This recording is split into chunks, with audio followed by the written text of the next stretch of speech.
Shalom, selamat pagi saudaraku yang dikasihi oleh Tuhan Yesus Kristus. Kita jumpa lagi di dalam kasih Tuhan Yesus Kristus. Dan yang selalu menjadi doa dan harapan saya, biarlah berkat Tuhan, kasih, sukacita dan damai sejahtera Allah senantiasa memenuhi kehidupan Bapak Ibu Saudara sekalian. Mari kita siapkan hati kita untuk masuk dalam doa syukur pagi ini.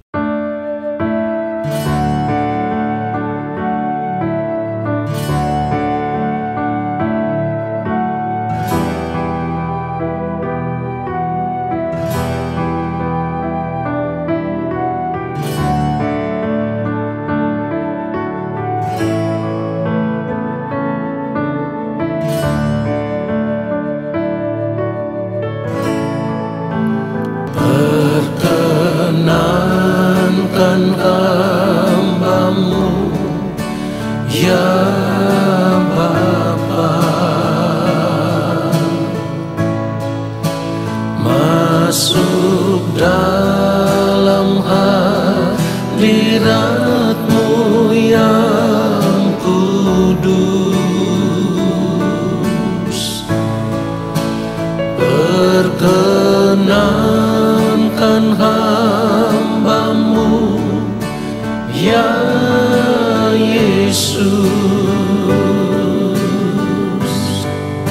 sujud menyembah dalam kekudusan.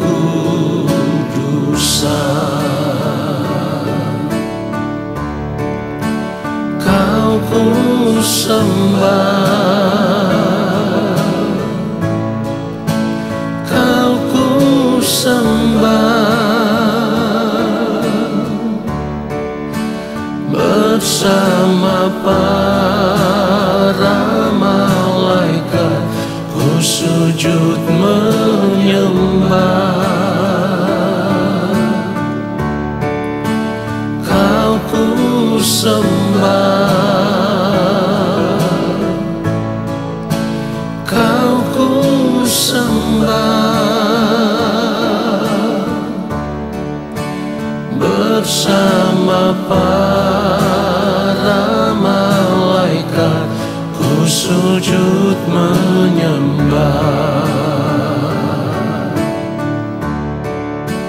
Kau ku sembah, Kau ku sembah, bersama para malaikat ku sujud menyembah. Kau ku sembah, Kau ku sembah, bersama para malaikat ku sujud menyembah. Bersama para malaikat ku sujud menyembah. Sujud menyembah.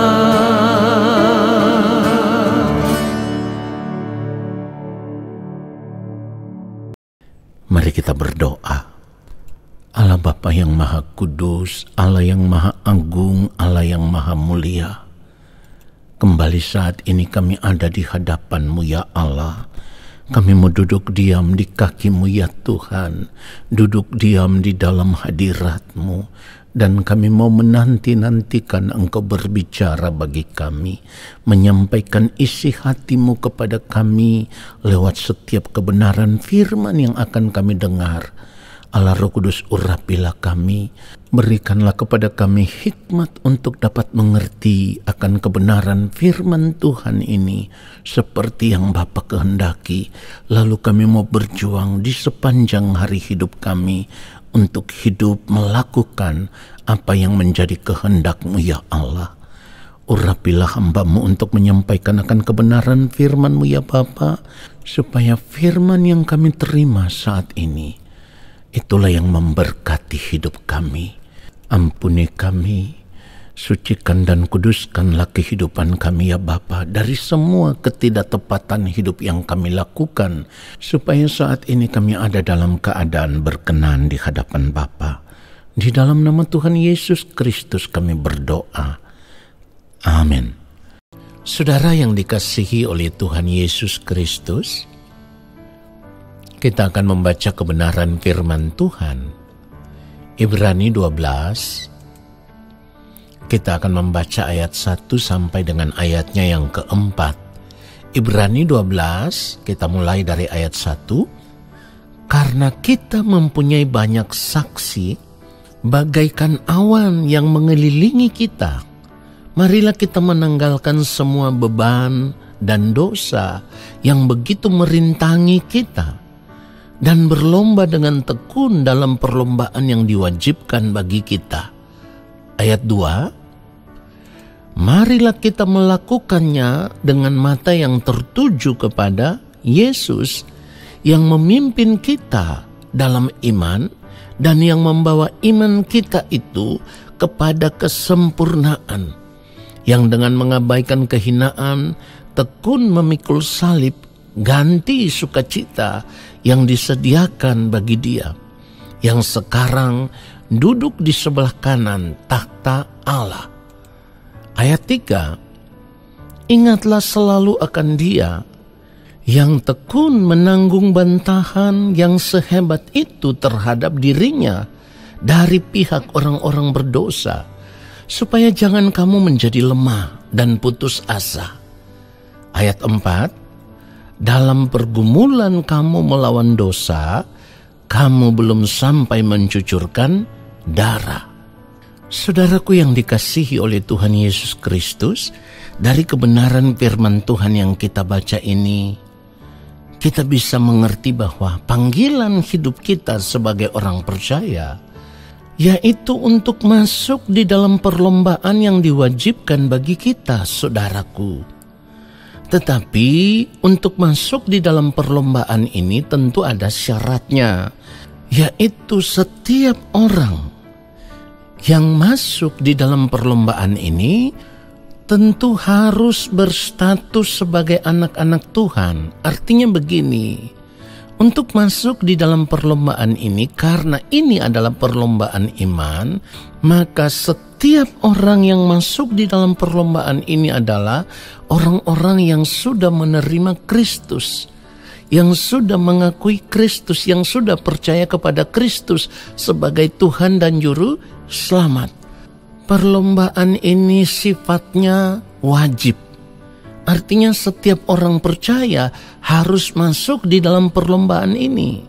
Ingat saudaraku, perlombaan ini sifatnya wajib.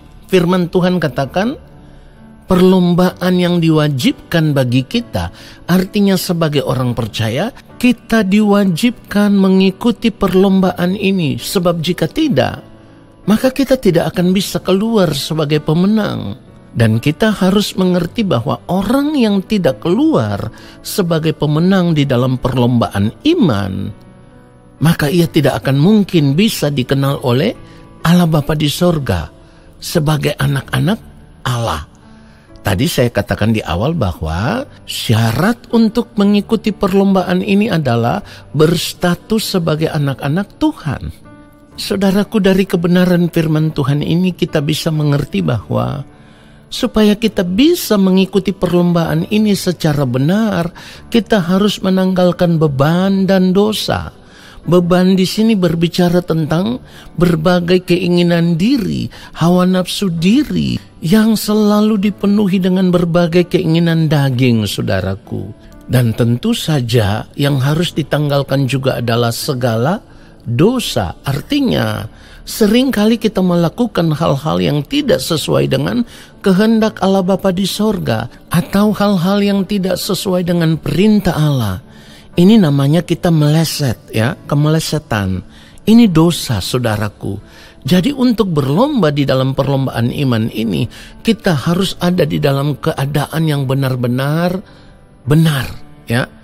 Dan satu hal yang harus kita pahami, yang harus kita mengerti bahwa perlombaan iman ini itu berlangsung sepanjang umur hidup kita, saudaraku. Jadi waktunya begitu panjang. Bukan perlombaan sesaat, saudaraku. Kita harus berjuang di dalam perlombaan ini. Maksudnya kita harus mempertahankan iman percaya kita kepada Allah Bapa di sorga. Lalu kita tetap tinggal di dalam kesucian kekudusan hidup, di dalam kebenaran hidup. Sampai nantinya waktu Tuhan tiba bagi kita, kita harus ditemukan berkenan di hadapan Tuhan. Perhatikan itu, saudaraku. Mungkin kita akan mengelak dengan berkata, bagaimana mungkin kita bisa hidup tetap dalam kesucian kekudusan, di dalam kebenaran di sepanjang umur hidup kita. Saudara, kalau kita tidak mau, saya mau katakan Tuhan tidak memaksa. Tetapi kalau kita mau benar-benar menjadi anak-anak Tuhan yang berkenan, yang nantinya ketika berada di balik kematian, diakui sebagai anak-anak Allah Bapa di kerajaan sorga, maka kita wajib untuk masuk di dalam perlombaan ini. Tidak bisa tidak. Kalau kita merasa bahwa keadaan ini begitu sulit bagi kita, sebenarnya persoalannya satu, kita belum mau menanggalkan semua beban dan dosa itu, saudaraku. Padahal untuk masuk di dalam perlombaan ini, kita harus terlebih dahulu menanggalkan semua beban dan dosa. Lalu kalau kita berkata, mana mungkin kita tidak akan mampu melakukannya? Firman Tuhan katakan apa? Ibrani 12 ayat yang kedua dikatakan, marilah kita melakukannya dengan mata yang tertuju kepada Yesus. Artinya, kalau yang mulia Tuhan Yesus Kristus bisa taat, ya, di sepanjang umur hidupnya ketika berada di dunia ini untuk melakukan kehendak Allah Bapa di sorga, dan pada akhirnya yang mulia Tuhan Yesus Kristus bisa keluar sebagai pemenang karena ia taat sampai mati di atas kayu salib demi menebus setiap kita orang percaya dari tangan kuasa kegelapan. Tetapi hal itu dilakukan dengan penuh ketaatan, supaya kasih karunia yang diberikan oleh Allah Bapa di sorga di dalam Kristus itu tidak menjadi sia-sia, supaya setiap orang yang percaya kepada Kristus bisa diselamatkan. Maka mari, ketika kita percaya, kita memandang Kristus yang menanggung beban yang begitu luar biasa, tetapi tetap taat untuk melakukan apa yang menjadi kehendak Allah Bapa di sorga. Maka mari kita memandang kepada Kristus ketika kita masuk di dalam perlombaan ini. Artinya beban di dalam perlombaan ini yang harus kita tanggung tidak lebih berat daripada apa yang sudah dialami oleh Tuhan Yesus Kristus. Ya, itulah sebabnya firman Tuhan katakan di dalam ayat yang ketiga, ingatlah selalu akan Dia yang tekun menanggung bantahan yang sehebat itu terhadap dirinya dari pihak orang-orang berdosa, supaya jangan kamu menjadi lemah dan putus asa. Jadi kalau kita tidak memandang kepada Kristus, lalu kita menjadi lemah, kita menjadi putus asa karena kita menganggap perlombaan iman yang diwajibkan itu begitu berat, maka kita akan gagal di dalam perlombaan ini. Kalau kita gagal, maka di balik kematian nanti kita tidak bisa diselamatkan di dalam Kristus. Itulah sebabnya firman Tuhan katakan, marilah kita melakukannya dengan mata yang tertuju kepada Kristus. Artinya, kalau Tuhan Yesus bisa menang dalam penderitaan yang sehebat itu, dan ingat baik, penderitaan yang dialami oleh yang mulia Tuhan Yesus Kristus di dalam melakukan tugas Bapa di sorga, melakukan apa yang menjadi kehendak Allah Bapa di sorga. Tuhan Yesus melakukannya di dalam keadaan sama seperti manusia. Ingat itu, saudaraku. Firman Tuhan katakan di dalam Filipi pasal yang kedua, ayat yang ke-6, yang walaupun dalam rupa Allah tidak menganggap kesetaraan dengan Allah itu sebagai milik yang harus dipertahankan. Lalu ayat 7, melainkan telah mengosongkan dirinya sendiri dan mengambil rupa seorang hamba, perhatikan ini, dan menjadi sama dengan manusia. Jadi, tidak ada alasan bagi kita untuk tidak masuk di dalam pertandingan iman ini. Kalau kita tidak mau, saya katakan tadi, Tuhan tidak memaksa, tetapi jangan menyesal ketika nanti berada di hadapan Tuhan. Tuhan katakan Tuhan tidak pernah mengenal kita sebagai anak-anaknya. Karena apa? Karena Dia tidak pernah menemukan pribadi Kristus di dalam kehidupan kita. Itulah sebabnya firman Tuhan katakan untuk berada di dalam pertandingan ini supaya kita jangan lemah, kita harus memandang kepada Kristus. Bahkan di dalam Ibrani 12 ini ayatnya yang keempat dikatakan apa? Dalam pergumulan kamu melawan dosa, kamu belum sampai mencucurkan darah. Saudara yang dikasihi oleh Tuhan Yesus Kristus, ini seharusnya memberikan kekuatan kepada kita untuk mempertahankan iman percaya kita kepada Kristus supaya kita tidak gagal sebagai orang percaya. Ingat, kita harus memandang Kristus supaya kita tidak gagal sebagai orang percaya. Kita tidak gagal di dalam perlombaan yang diwajibkan kepada kita ini. Saudaraku, karena pertandingan ini adalah pertandingan iman yang diwajibkan kepada semua orang percaya. Dan maksud dari pertandingan iman ini supaya orang yang menang bisa merebut hidup yang kekal. 1 Timotius pasal yang ke-6 ayat 12, firman Tuhan katakan, bertandinglah dalam pertandingan iman yang benar dan rebutlah hidup yang kekal.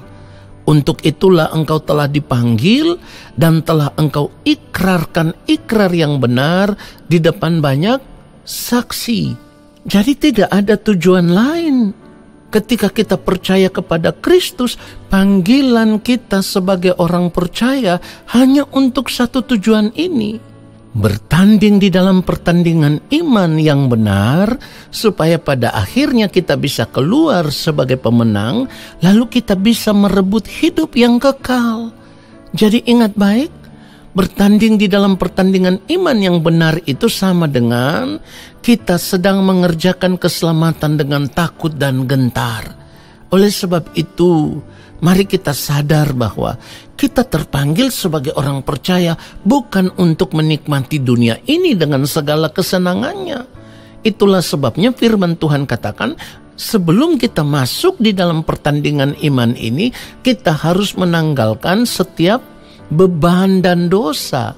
Artinya harus menanggalkan keinginan-keinginan diri yang merupakan beban itu. Dan dosa artinya kita harus tetap taat hidup melakukan apa yang menjadi perintah Allah Bapa di surga supaya kita tidak meleset. Ya, dosa itu sama dengan kemelesetan. Artinya kita keluar dari jalur yang dikehendaki oleh Allah Bapa di surga. Maka sekarang ini mari kita sadar bahwa panggilan kita sebagai orang percaya, ketika kita menerima kasih karunia di dalam Kristus, kita harus wujudkan itu di dalam pertandingan iman yang benar supaya kita bisa merebut hidup yang kekal. Kiranya kebenaran firman Tuhan ini menyadarkan kita semua bahwa kita dipanggil sebagai orang percaya bukan untuk tujuan yang lain, tetapi hanya untuk satu tujuan ini, merebut hidup yang kekal. Tuhan Yesus memberkati kita semua. Amin. Saudara, mari kita angkat tangan di hadapan Allah Bapa di sorga dan terimalah berkat-Nya. Segala berkat kasih karunia daripada Allah Bapa di sorga, rahmat cinta kasih yang berlimpah-limpah dari Gembala Agung Tuhan Yesus Kristus di dalam persekutuan dengan Roh Allah yang kudus, kiranya turun atas kehidupan kita semua, menyertai langkah hidup kita semua, dan memberkati kehidupan kita semua, sekarang dan sampai selama-lamanya. Amin. Saudaraku, terima kasih sudah mengikuti doa syukur pagi ini. Sampai jumpa dalam doa syukur pagi besok hari. Shalom.